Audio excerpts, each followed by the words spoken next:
नाथकथासार अध्याय 10वा. श्री गहिनीनाथांचा जन्म. श्री गणेशायन महा कनकगिरी गावात मच्छिंद्रनाथांनी गोरक्षांना वेदशास्त्रात प्रवीण करून सर्व विद्यांतही निपुण केले. त्यांना ब्रह्मज्ञान सांगितले, विविध अस्त्रांची माहिती दिली व शाबरी कवित्वही शिकवले. त्यानंतर शाबरी मंत्राच्या प्रभावाने समस्त देवतांना आवाहन करून गोरक्षांना त्यांच्या पायावर घातले. त्या देवतांनी त्यांना अनेक शुभाशीर्वाद व उत्तमोत्तम वर देऊन त्यांचे कौतुक केले. त्या प्रसंगी आपण या गोरक्षांना तपश्चर्येस बसवावे, म्हणजे त्यांचे बल, तेज व सामर्थ्य वाढेल असे सांगून त्या सर्व देवता मच्छिंद्रनाथांना वंदन करून आपापल्या स्थानी गेल्या.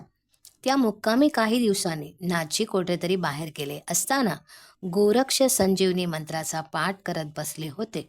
त्यावेळी ते एकटेच आहेत असे पाहून गावातील काही लहान मुले त्यांच्यापाशी आली. त्यांच्या हातातील चिखलाचा गोळा त्यांच्यासमोर धरला आणि याची बैलगाडी बनवून द्या असे सांगितले. त्यावर त्यांची व्याध टाळण्यासाठी ते म्हणाले, बाबांनो, मला मातीची गाडी बनवता येत नाही, तेव्हा तुम्हीच तुमची खेळणी करा आणि खेळा. त्यांच्या सांगण्यावरून मुलांनी प्रयत्नपूर्वक एक बैलगाडी बनवली. पण गाडीवानाशिवाय तिला शोभा नाही म्हणून चिखलाचा एक पुतळा बनवू लागली. तो काही त्यांना करता येईना. शेवटी ती मुले पुन्हा त्यांच्याकडे आली व कृपा करून या मातीपासून एक लहानसा माणूस बनवून द्या अशी विनंती करू लागली. तेव्हा त्यांनाही त्यांचे मन मोडवेना. त्यांनी ती ओली माती घेतली आणि एकीकडे पुतळा बनवत असताना मुखाने संजीवनी मंत्राचा पाठ चालूच ठेवला. त्यामुळे त्या मंत्राच्या प्रभावाने तो लहानसा कर्दम पुतळा सजीव झाला आणि त्या ठिकाणी एक बालक निर्माण झाले. ते आपल्या स्वभावास अनुसरून रडू लागले. तो आवाज कानी पडताच मुले घाबरली आणि गोरक्षांनी भूत उत्पन्न केले असे वाटून खेळ सोडून बोबाटा करत सैरावैरा पळत सुटली. पळता पळता रस्त्यामध्येच त्यांची आणि मच्छिंद्रनाथांची गाठ पडली. त्यांची भयभीत अवस्था पाहून नाथांनी त्यांना धीर दिला आणि घाबरण्याचे कारण विचारले. मुलांनी त्यांना सर्व वृत्तांत सांगताच त्यांच्या मनात शंका उत्पन्न झाली. काय चमत्कार आहे तो समक्ष पाहावा म्हणून त्यांनी त्या मुलांना आपल्या त्या ठिकाणी घेऊन जाण्यास सांगितले. पण भीतीमुळे कोणी तेथे येण्यास तयार होईना.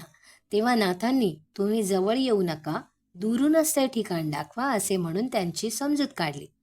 त्याला होकार देऊन मुलांनी दुरूनच ते ठिकाण दाखवले. मच्छिंद्र तेथे गेले असता त्यांना गोरक्ष दिसले नाहीत, कारण इतर मुलांप्रमाणेच तेही घाबरून दडून बसले होते. अचानक त्यांना जमिनीवर रडत पडलेले एक नवजात बालक दिसले. त्यावेळी त्यांचे तेज पाहून ते करभाजन ऋषी असल्याचे त्यांच्या लक्षात आले. त्यांनी त्यांना उचलले आणि गोरक्षांना हाका मारत दारोदार हिंडू लागले.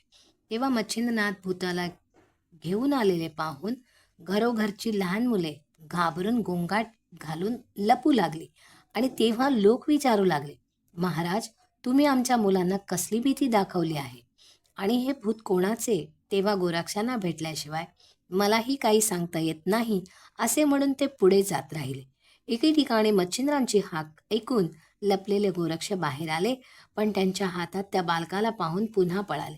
तेव्हा नाथजींनी त्या बालकाला एका सुरक्षित ठिकाणी ठेवले आणि गोरक्षांना हुडकून काढून प्रेमाने थोपटून सर्व काही नीट विचारून घेतले.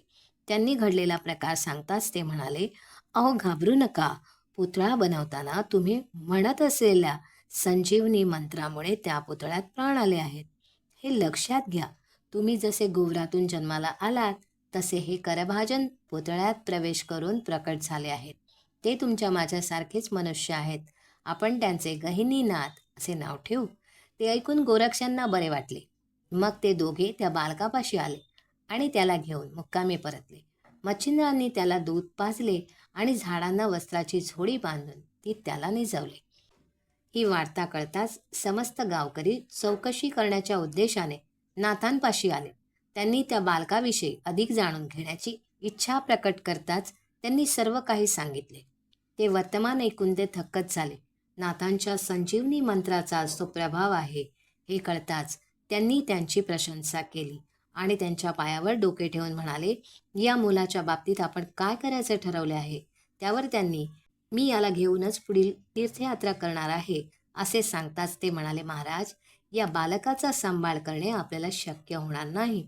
या गावात मधू आणि गंगा नावाचे एक सुखवस्तू ब्राह्मण दाम्पत्य आहे, पण त्यांना मुलं बाळ नाही. तुम्ही सांगा, तुम्ही त्यांना या बाळाला सांभाळण्यास सांगितले, ते दोघेही याच्या संगोपनाची जबाबदारी मोठ्या आनंदाने स्वीकारतील. त्याला मान्यता देऊन नाथांनी मधु ब्राह्मणास त्यांच्या पत्नीसह बोलावून घेतले आणि त्यांना त्या बालकाविषयीची सर्व हकीकत सांगून याला तुम्ही अपत्यवत सांभाळा अशी विनंती केली.